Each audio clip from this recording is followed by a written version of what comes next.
We had done it once earlier also somewhere, but that was optics. This is reality. Sir एक सवाल है sir ma'am Now Shefali ji will take over. Shefali ma'am Your questions. Yeah. As promised, we said we'll begin with him. We'll begin with him here. I will. Please specify your name and media organization. My name is Venkataman from Annamalai from Tamil Nadu. Sir, you made a statement. Tamil Nadu is a very sensitive state. But showing your presentation, Tamil Nadu is such a peaceful state and it has only one phase of election throughout Tamil Nadu. Number one. Number two, you mentioned about the expenses for each candidate is about 30.8 lakh rupees per candidate. Do you think it's fair enough for you? This amount is really, they will be spending 30 lakh. Every time Tamil Nadu spends huge money on elections, and every election press conference this question was addressed to you, how you are going to control, what kind of action has been taken against the candidate those spend more money. Would you like to comment on that?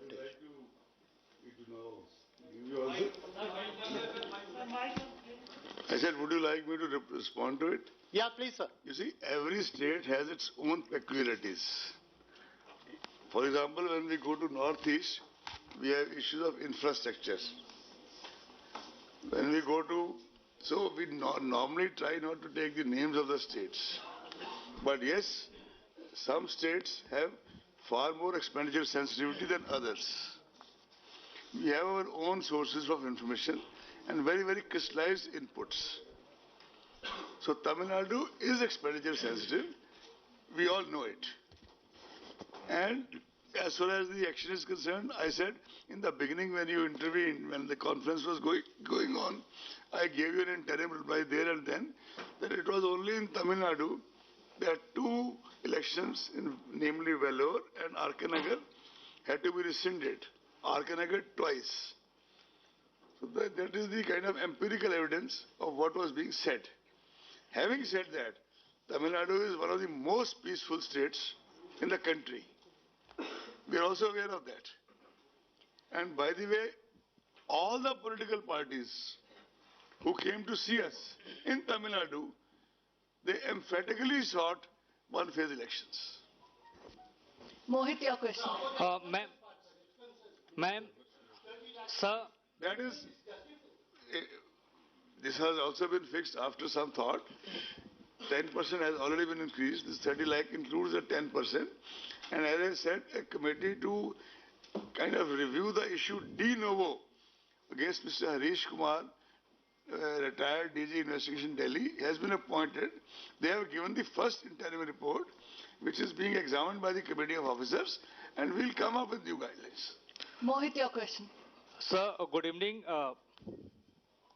Mohit Dubey news nation से बोल रहा हूं मैं खासतौर पे अगर पश्चिम बंगाल के परिप्रेक्ष्य में मैं बात करूं तो 2016 का जो विधानसभा चुनाव था वो 7 चरणों में आप लोगों ने करवाया था 2021 में आप लोग 8 चरणों में मतदान करवाने जा रहे हैं इसके पीछे सबसे बड़ी वजह क्या है एक और इससे जुड़ा हुआ सवाल है कि कई पॉलिटिकल पार्टीज जो है वो आरोप लगा रही हैं जो मौजूदा वक्त की सरकार है उसके ऊपर कि वो लोग शांति भंग कर सकते हैं और लगातार एक पक्ष के ऊपर एक पार्टी के ऊपर हमले भी हो रहे हैं तो सुरक्षा व्यवस्था के मद्देनजर क्या तैयारियां इस बार चुनाव आयोग खास करने वाला है देखिए we scrupulously avoid taking the names of any political party or entity.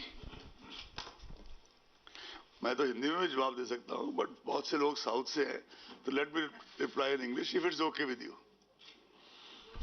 It's okay sir दोनों भाषाओं में जरा मुश्किल हो जाएगा फिर तो आप तमिलनाडु वाले कहेंगे सर पश्चिम बंगाल में हिंदी में भी बात करते हैं लोग तो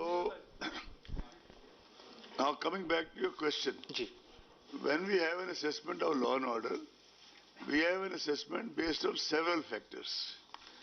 After all, the election to West Bengal in 2016 was in 6 phases and 6 was actually 7. It was 6A and 6B. Lok Sabha was 7 phases. So 7 to 8 is not such a big deal because we also have to see the movement of forces.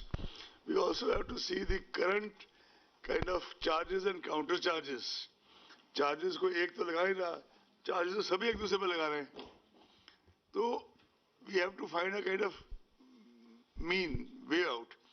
That is why we are sending, for example, 2 expenditure observers to special expenditure observers to Tamil Nadu. We are sending 2 specialist expenditure observers, police observers to West Bengal. That is our effort to. They shall also be provided with BSF helicopters, so that they can go from place to place and kind of do some on-the-spot checking. We have already sent a requisition to the Ministry of Home Affairs for two or maybe 3 helicopters for all these 5 states. Thank you. आपका सवाल. Sir, मैं संजय शर्मा आज तक से. Sir, मेरा सवाल ये है कि जो आपराधिक बैकग्राउंड के उम्मीदवार हैं, उनके लिए आयोग ने कहा कि 3 बार उनका नाम और उनके सारे कर्म जितने भी उन्होंने किए हैं वो सारा पब्लिश करना पड़ेगा. बिहार इलेक्शन में तो किसी ने इसको फॉलो नहीं किया. अगले इलेक्शन में क्या चुनाव आयोग अपना शिकंजा कसेगा या वैसे ही चलेगा जैसा बिहार इलेक्शन में चला था? क्योंकि उस समय रिजल्ट है कि किसी ने इक्का दुक्का सिर्फ वो पब्लिश किया था और जो स्वतंत्र उम्मीदवार है उसके लिए कुछ गाइडलाइन है क्या?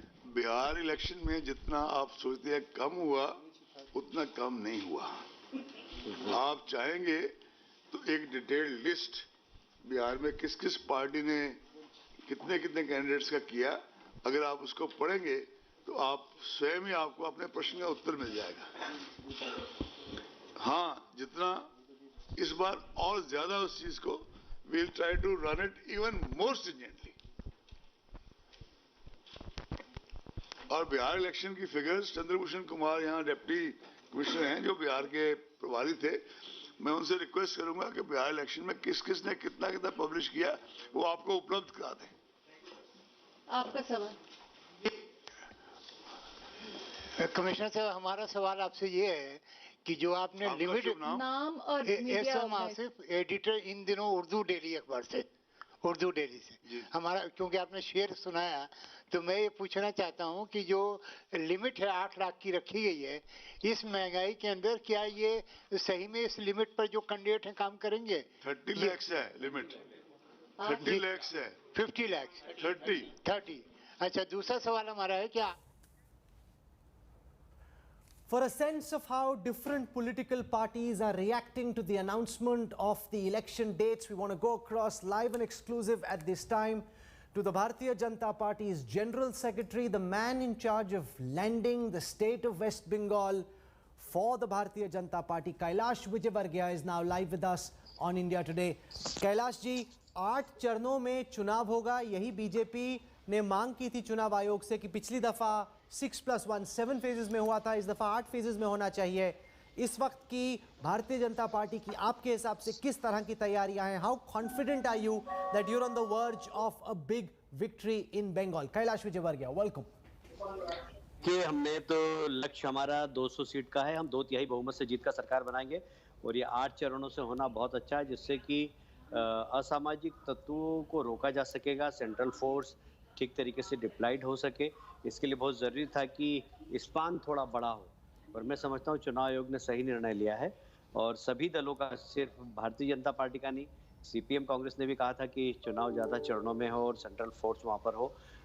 मुझे खुशी है कि अभी 125 कंपनीज अभी उन्होंने भेजी है सेंट्रल फोर्स की और मुझे लगता है कि चुनाव शांतिपूर्ण होगा. इलेक्शन कमीशन ने भी उसको चुनौती की तरह लिया है. हाल के दिनों में पश्चिम बंगाल में सीपीएम, कांग्रेस और इंडियन सेक्युलर फ्रंट फुरफुरा शरीफ के अब्बास सिद्दीकी का टाई अप हुआ है. लोकसभा चुनाव में भारतीय जनता पार्टी को फायदा इसलिए हुआ कि जो वाम मोर्चे का पुराना वोट था वो काफी हद तक आपके पास आ गया.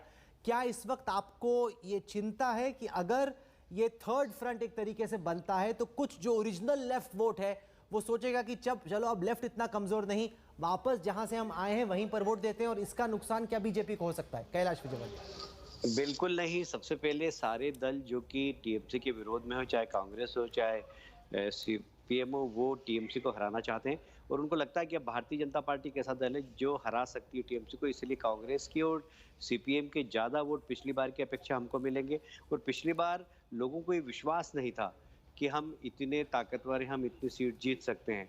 अब जबकि लोकसभा में 18 सीट जीते, जिन लोगों को शंका थी कि भारतीय जनता पार्टी हरा सकती है क्या, उन लोगों की शंका भी दूर हो गई और हमें लगता है कि अब हम और ज़्यादा लोकसभा से हम ज़्यादा वोट पाएंगे और इसीलिए हमारा कॉन्फिडेंस है कि हम 200 से ज़्यादा सीट जीतेंगे। जिस तरह का ये कैंपेन शेप अप हो रहा है, आप पिछले 6 साल से पश्चिम बंगाल में लगातार खूंटा गाड़ के बैठे हैं, आपको क्या लग रहा है कि की इश्यूज इस इलेक्शन में आपकी नजर में क्या होंगे? क्योंकि ममता बनर्जी भी डट कर मैदान में जैसे आप लड़ रहे हैं वो भी एकदम करो या मरो की भाव में आपसे लड़ रही है। देखिए, सबसे बड़ा इशू तो भ्रष्टाचार है, माफिया राज है, सिंडिकेट राज है और टोलाबाजी है। ये सब वहाँ के इशू है और विशेषकर डेवलपमेंट बिल्कुल थम सा गया है। तो ये सारे इशू हैं और ये इशू बिल्कुल इस्टेब्लिश हो गए हैं। लोगों ने मान लिया है कि बंगाल का विकास नहीं हो रहा है और वहाँ पर एक तरीके से माफियाओं का साम्राज्य हो गया है। आम जनता अपने आप को ठगी हुई महसूस कर रही है। केंद्र सरकार की योजनाएं भी वास्तव में जिन लोगों के पास पहुंचना चाहिए वो नहीं पहुंच रही है, ये लोगों को एहसास हो गया और इसलिए हमें बिल्कुल भी शक नहीं है कि हम 2/3 बहुमत से कम सीट पर वहां पर चुनाव जीतेंगे। हमें ये बताएं कि पिछले 2019 के इलेक्शंस में पश्चिम बंगाल में नॉर्थ और मिडिल बंगाल में बीजेपी का परफॉर्मेंस काफी स्ट्रांग था। दक्षिण बंगाल में जो कि तृणमूल का गढ़ है, वहां पे आप अपना भगवा ध्वज नहीं फहरा पाए। 2019 से 2021 के बीच में कितने कॉन्फिडेंट है कि जहां पर पिछली बार चूक रह गई थी, इस दफा आप वहां पे अपने आप को कंसोलिडेट कर पाए?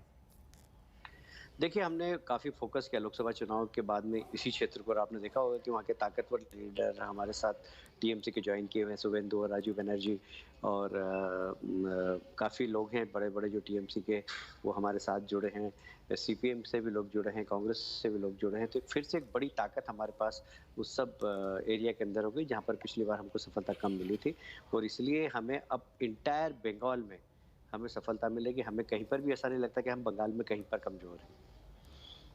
आपका चीफ मिनिस्टरियल कैंडिडेट कौन होने वाला है, ये सवाल बार बार पूछा जा रहा है। आप इस सवाल को कैसे देख रहे हैं? इनसाइडर्स वर्सेस आउटसाइडर्स का भी करंट है बीजेपी में, क्योंकि बाहर से आप लीडर्स लेके आए हैं, हैवीवेट लीडर्स लेके आए हैं, उनको आपने तमाम तरह के प्रॉमिसेस किए हैं। पुराना आपका संघ का बीजेपी का बंगाल का काडर है, वो अपनी उम्मीदें लिए बैठा है। कैसे रिजॉल्व करेंगे इसको? देखिए, पहली बात तो है कि किसी से कोई प्रॉमिस नहीं है, पहली बात। दूसरी बात ये कि जहाँ पर हमारी सरकार कभी नहीं बनी होती वहाँ पर हम पहले सीएम का उम्मीदवार डिक्लेयर नहीं करते। तीसरी बात है कि हमारे यहाँ इंटरनल डेमोक्रेसी है। जब 2/3 बहुमत से विधायक जीत कर आएंगे, हमारी विधायक दल की बैठक होगी, वे अपना नेता चुनेंगे और उसके बाद इलेक्शन जो हमारी कमेटी है, जो चुनाव बोर्ड है, वो उसको सहमति प्रदान करेगा और हमारा मुख्यमंत्री बन जाएगा। और इसलिए ये हमारे लिए कोई बहुत बड़ी चुनौती नहीं है और हमारे लिए चुनौती बस यही है कि हम 2/3 बहुमत से जीते। जो ममता बनर्जी ने काउंटर कैंपेन आप लोगों के खिलाफ छेड़ा है, उसको आप कैसे असेस करें? जब आप रणनीति बना रहे हैं बीजेपी की, जिस तरीके से जिस प्रकार से ममता बनर्जी इसको बाहरी वर्सेस बंगाली इशू बनाने की कोशिश कर रही है, वहाँ के कल्चरल और सोशल आइकॉन्स को इशू बनाने की कोशिश कर रही है, आप उनकी काउंटर स्ट्रेटजी को किस तरह से देखें? देखिए, ये लोकसभा में भी उन्होंने कहा था और मुझे लगता है कि आपने मुझे याद आ रहा है कि एक इंटरव्यू लिया था ममता जी का और उनसे पूछा था कि भारतीय जनता पार्टी की कितनी सीट आएगी, तो उन्होंने कहा था लड्डू रसगुल्ला आएगा उनको गोल गोल। तो ये पहले भी कहा था उन्होंने, पहले भी उन्होंने कहा था कि बाहर की पार्टी है, पर जनता उनको बाहर की थोड़ी मानती है। जनता तो मानती है कि डॉक्टर श्यामा प्रसाद मुखर्जी की पार्टी है। डॉक्टर श्यामा प्रसाद मुखर्जी हमारे जनसंघ के पहले अध्यक्ष थे। इसलिए ममता जी की इस बात को कोई भी सीरियसली नहीं लेता। मीडिया के लिए एक जरूर न्यूज़ रहती है, बाकी आम जनता का इस न्यूज़ पर कोई असर नहीं है। आखिर में कैलाश विजयवर्गीय जी, तमाम चुनाव आपने लड़े हैं, मध्य प्रदेश में भी लड़े हैं, बाकी स्टेट्स में भी आपने पार्टी को लड़ाया है। बंगाल प्रोजेक्ट बीजेपी और संघ के लिए कितना अहम है? एक आप त्रिपुरा में जीते, कई ऐसे स्टेट्स में जीते जहां पे पहले आपकी कभी जीत नहीं हुई थी। बार बार ये बीजेपी क्यों कहती है कि बंगाल प्रोजेक्ट ही न केवल बीजेपी के लिए बल्कि पूरे सैफरन फोल्ड के लिए सबसे अहम ये लड़ाई? नहीं, बंगाल तो आपके और हमारे लिए भी बड़ा महत्वपूर्ण है, क्योंकि जिस प्रकार घुसपैठियों के माध्यम से वहाँ पर बाहरी ताकतें आ रही है और देश विरोधी गतिविधियां प्रारंभ हो रही, वो सबके लिए चिंता के विषय, जितना हमारे लिए उतना आपके लिए भी होना चाहिए, आप जितना देश के बारे में सोचते हैं। इसलिए वहाँ पर मैंने अनुभव किया कि चाहे सीपीएम की सरकार रही हो, चाहे टीएमसी की सरकार रही हो, उन्होंने कभी देश के बारे में नहीं सोचा, उन्होंने कुर्सी के बारे में सोचा और घुसपैठियों को इस प्रकार से प्रवेश दिया जैसे बंगाल धर्मशाला हो। और निश्चित रूप से जब घुसपैठिए आते हैं तो अपने साथ बहुत सारी बुराइयां लेकर आते हैं, आर्म्स लेकर आते हैं, वहाँ पर फेक करेंसी आती है, वहाँ पर बहुत सारी स्मगलिंग का सामान आता है, जो कहीं कहीं देश विरोधी गतिविधियां भी वहाँ से प्रारंभ होती है। तो बंगाल सबके लिए उतना ही ज़रूरी है जितना भारतीय जनता पार्टी के लिए है। मैं मानता हूं कि आप भी अगर भारत के बारे में सोचते हैं, देश के बारे में सोचते हैं, आप राष्ट्रवादी हैं, तो आपके लिए भी उतना ही ज़रूरी है बंगाल का जीतना भारतीय जनता पार्टी के लिए। हमने एक रिपोर्ट दिखाई हाल में, बंगाल बॉम्ब बाजार, किस तरीके से वहाँ पे जो बॉम्ब फैक्ट्रीज हैं वो कह रही हैं कि बिजनेस बहुत बढ़ गया है। चुनावों में उनको लग रहा है कि कई सारी पार्टियां आके उनसे चुनाव के लिए बॉम्ब खरीद रही हैं। क्या आपको आशंका है ये काफ़ी ब्लडी इलेक्शन हो सकता है, काफ़ी हिंसा हो सकती है इस चुनाव में? इस संबंध में हमने पहले ही इलेक्शन कमीशन को चेतावनी दी और मुझे लगता है इलेक्शन कमिश्नर ने इसको चुनौती की तरह लिया, इसीलिए सेंट्रल फोर्स अभी से भेजना प्रारंभ कर दिया है। और हमें लगता है कि शायद सेंट्रल फोर्स आने के बाद जो असामाजिक गतिविधियां वहाँ पर होती है, असामाजिक तत्वों को पहले यदि वो गिरफ्तार कर लेंगे तो इस प्रकार की गतिविधियां नहीं हो पाएगी, जिसकी कि हमें शंका है। और हम आग्रह यही करेंगे इलेक्शन कमीशन से कि जितने भी असामाजिक तत्व हैं उनको तत्काल लॉकअप किया जाए यदि शांतिपूर्ण चुनाव कराना है तो। Kailash Vijayvargiya ji, we wish you all the best for the Big Bengal campaign. May the best man win. लंबी लड़ाई आपकी अब रहने वाली है अगले करीब 1.5 महीने, हमारी शुभकामनाएं। And as I said, we don't take sides, we just say let the best man win and let the voters decide. बहुत बहुत शुक्रिया. That's Kailash Vijayvargiya. First reactions after the announcement of the election dates. We'll slip into a very quick break right now. We have many more key newsmakers joining us pan-India. We have top pundits and analysts in the studio and outside explaining the significance of these dates, what you need to know. They've been joining the dots. I'll be back on the other side of a quick break. Stay with us, back in a moment.